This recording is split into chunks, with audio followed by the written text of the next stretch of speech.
बड़ी प्रजातियां हो या फिर इतनी छोटी कि आपके हाथों में समा जाएं। यकीनन ये 20 कुत्तों की प्रजातियां आपको इतनी मोहित करेंगी कि आप इनमें से किसी एक को पालना चाहेंगे। आपको शायद ऐसा लग सकता है कि कहीं यहाँ फोटोशॉप का इस्तेमाल तो नहीं हुआ है, तो मैं आपको यकीन दिलाना चाहता हूँ कि ऐसा नहीं है। ये प्रजातियां सचमुच एग्जिस्ट करती हैं, खूबसूरत से लेकर अनोखी। आइए देखते हैं कि लोगों ने पिछले कुछ दशकों में किन किन प्रजातियों को पाला है।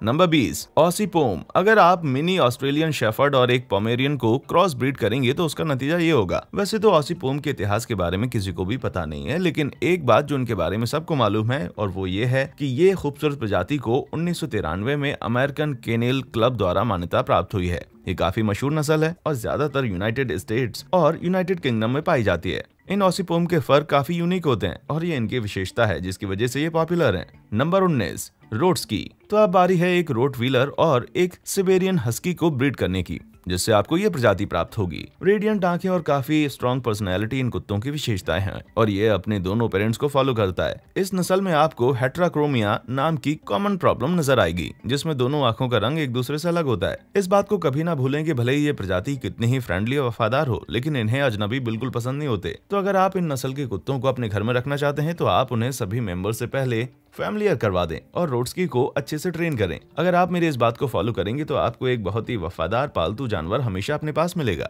नंबर 18, अफेन हुआ। इस कुत्ते को दुनिया का सबसे नन्हा कुत्ता माना जाता है। ये प्रजाति चिहुआहुआ और अफेन पिनशेर का क्रॉस ब्रीड है। यूएस में इस नस्ल को प्राप्त करने के लिए आपको बहुत ज्यादा रिसर्च करनी पड़ेगी, क्योंकि ये नस्ल आपको आसानी से नहीं मिलने वाली। ऐसा इसलिए है क्योंकि एफेन हुआ हाल ही में 21वीं सदी में दिखना शुरू हुए हैं। अगर आपको एलर्जी है तो ये कुत्ता आपके लिए बढ़िया ऑप्शन है, क्योंकि इसके फर बहुत ही घने होते हैं और इन्हें अक्सर ब्रश करना पड़ता है। लेकिन खासियत यह है कि इनके बाल काफी कम झड़ते हैं और इसीलिए इन्हें हाइपोएलर्जिक माना जाता है। Number 17, dog. इस नस्ल के कुत्ते का जन्म यही कुछ 15 से 20 साल पहले हुआ है। इनके इस अनूठे से अपीयरेंस के लिए इनके माँ बाप जिम्मेदार हैं, क्योंकि ये एक डकशर्ट और पग का कॉम्बिनेशन है। डॉग का चेहरा डकशर्ट जैसा होता है, तो वहीं इसकी घुमावदार पूंछ इसके दूसरे पेरेंट पग से मिलती है। ये नस्ल हद से ज्यादा वफादार होते हैं और हमेशा आपसे गोंद की तरह चिपक के बैठे रहते हैं। इनकी ये चिपके रहने की खासियत ही इनकी खराबी है, क्योंकि ये किसी भी अजनबी को बर्दाश्त नहीं कर सकते और उन पर भौंकते रहेंगे। तो ध्यान रहे, आप उन्हें अजनबियों के बीच लाते रहें ताकि वे नए लोगों के बीच आने से हिचकिचाए नहीं।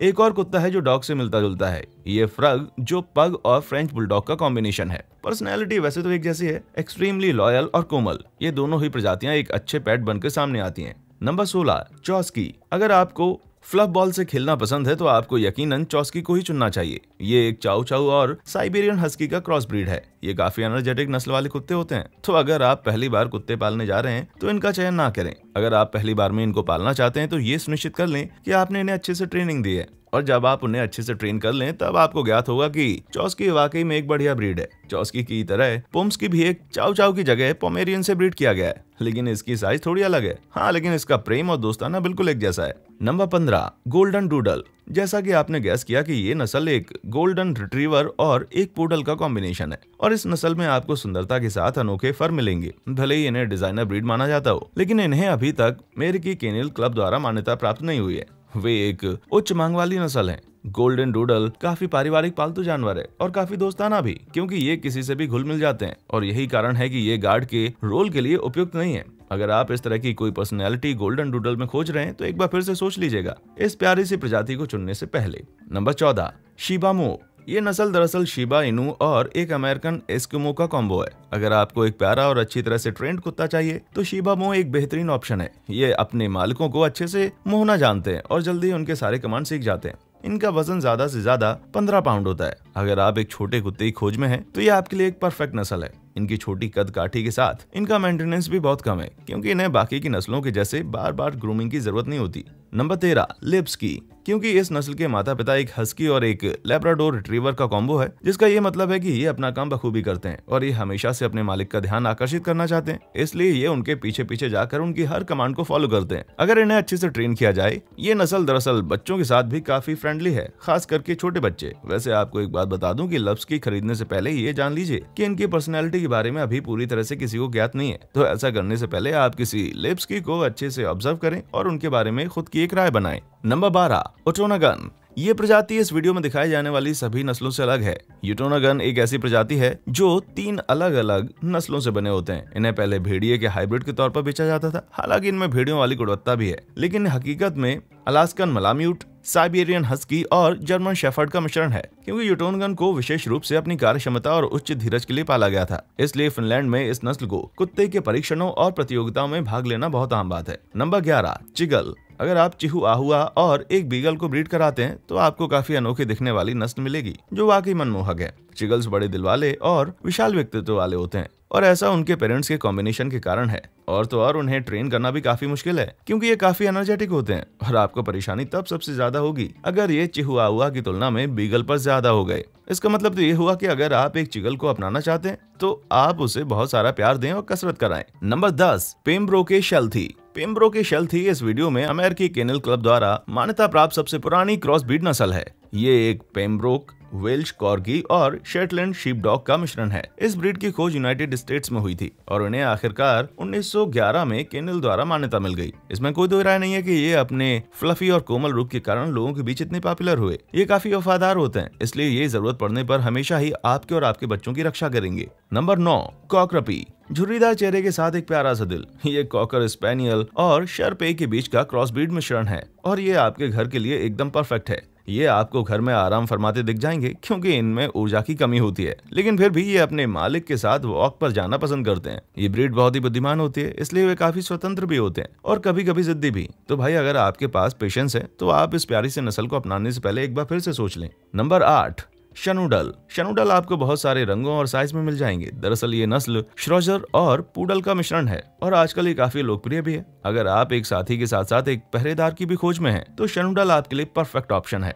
लेकिन इसकी एक बुराई ये है कि ये बहुत ज्यादा प्रोटेक्टिव होते हैं और अजनबियों को देखते ही भौंकते हैं और इसलिए बहुत जरूरी है कि आप इस नस्ल को उनके बचपन से ही ट्रेनिंग देना शुरू कर दें। नंबर 7, कैवाचून। यदि आप एक छोटी नस्ल की तलाश कर रहे हैं क्योंकि आप एक अपार्टमेंट या फिर उससे भी छोटी जगह पर रहते हैं, तो कैवाचून आपके लिए एक बढ़िया ऑप्शन है। ये कैवेलियर किंग चार्ल्स स्पेनियल और बिचोन फ्रेज का कॉम्बिनेशन है और ये काफी शांत स्वभाव के होते हैं। हालांकि सभी नस्ल एक दूसरे से अलग होती है, लेकिन ये लगभग सभी के साथ घुल मिल जाते हैं। वैसे तो ये नस्ल बहुत ही चंचल होती है, लेकिन ये हाइपर एक्टिव तो बिल्कुल नहीं होते और ये अपना समय अपने मालिक के साथ बिताना पसंद करते हैं। नंबर 6, चिपिन। भले ही ये कद में छोटे हों, लेकिन इनका व्यक्तित्व काफी बड़ा होता है। ये चिहुआहुआ और मिनिएचर पिंसर का मिश्रण है और आपके बहुत सारे काम आ सकते हैं। और अगर आपको इनकी ट्रेनिंग की चिंता है क्योंकि आप इन्हें पहली बार पालने जा रहे हैं, तो इसकी चिंता बिल्कुल ना करें। चिपिन काफी इंटेलिजेंट होते हैं और उन्हें ट्रेनिंग देने का काम आराम से किया जा सकता है क्योंकि ये नई चीजें तुरंत सीख लेते हैं।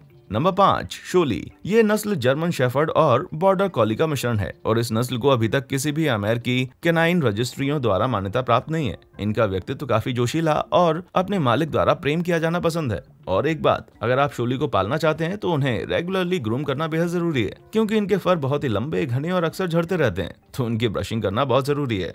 नंबर 4, लेब्राडैन। अगर आप एक कुत्ते की खोज में जो काफी बड़ा और ऊर्जा से भरा है तो लेब्राडैन आपके लिए परफेक्ट चॉइस है। ये लेब्राडोर, रिट्रीवर और एक ग्रेट डैन का कॉम्बिनेशन है और इस कुत्ते के पास अपने मालिक को देने के लिए बहुत सारा प्रेम और स्नेह है। हालांकि कुछ लोग इसकी साइज के कारण अपनी राय बदल देते हैं, लेकिन ये नस्ल वाकई सौम्य होती है। इन्हें बच्चों के साथ खेलना बहुत पसंद है और ये बड़े बैकयार्ड वाले घरों में खेलना बहुत पसंद करते हैं। नंबर 3, बुलमेशन। जिन लोगों को नए पेट रखना पसंद है उन्हें डाल्मेटिशियन यकीनन पसंद आएगा, लेकिन ऐसे बहुत कम लोग हैं जो इनकी एनर्जी को हैंडल कर सकते हैं और यही कारण है कि बुलमेशन उन लोगों के लिए सबसे अच्छा विकल्प है जो एक डाल्मेशियन को नहीं संभाल सकते। बुलमेशन में बुलडॉग की सौम्यता भी है और एक डाल्मेटिशियन का कोट और वफादारी भी, और अपनी सौम्यता के कारण ये किसी भी परिवार के लिए सालों तक अच्छा पालतू जानवर साबित होता है और ये बात पक्की है कि आपका साथ एक प्यारा पेट हमेशा ही साथ देगा। Number 2, greyhound shepherd. Greyhound shepherd बहुत ही ताकतवर नस्ल है। ऐसा उनके सशक्त पेरेंट्स के कारण है जो एक जर्मन शेफर्ड और ग्रेहाउंड है। रक्षा करने के लिए गति और दृढ़ संकल्प के साथ निर्मित ग्रेहाउंड शेफर्ड बहुत ही पॉपुलर है।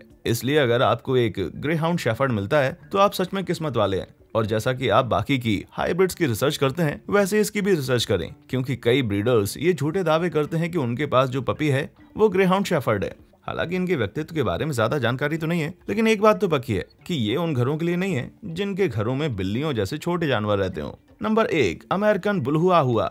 बाकी सभी हाइब्रिड्स की तरह अमेरिकन बुलहुआहुआ किसी डिजाइनर पेरेंट्स की देन नहीं है और ये कुत्ता सभी क्रॉसब्रीड्स में एक नया एडिशन है। सबसे बड़ी परेशानी अमेरिकन बुलडॉग और चिहुआहुआ नस्ल को ब्रीड करने में है। वो है इनकी कदकाठी, और इसलिए जब इन्हें ब्रीड करने की जरूरत महसूस होती है तब अमेरिकन बुल्हू आहुआ का ही इस्तेमाल किया जाता है। यही कारण है कि अमेरिकन केनल क्लब ने अमेरिकन बुल्हू आहुआ को मान्यता नहीं दी है। अमेरिकन बुल्हू आहुआ की तरह एक और ऐसी प्रजाति है जो कि ग्रेट डेन और चिहुआहुआ का मिश्रण है। ये बहुत ही रेयर और शायद इन्हें खोजना भी नामुमकिन है। वैसे इनकी ब्रीडिंग तो पॉसिबल है, लेकिन इनकी साइज डिफरेंस के कारण जल्दी ऐसा नहीं हो सकता। लेकिन अगर इनकी ब्रीडिंग की जाती है तो उसका नतीजा एक मध्यम आकार का ग्रेट डेन कुत्ता होता है, लेकिन छोटी टांगों वाला। तो आपको इनमें से कौन सी क्रॉसब्रीड सबसे ज्यादा पसंद आई? नीचे कमेंट सेक्शन में हमें जरूर बताएं। वीडियो पसंद आया हो तो लाइक और सब्सक्राइब करना ना भूलें। हमारे चैनल पर आने के लिए आपका शुक्रिया।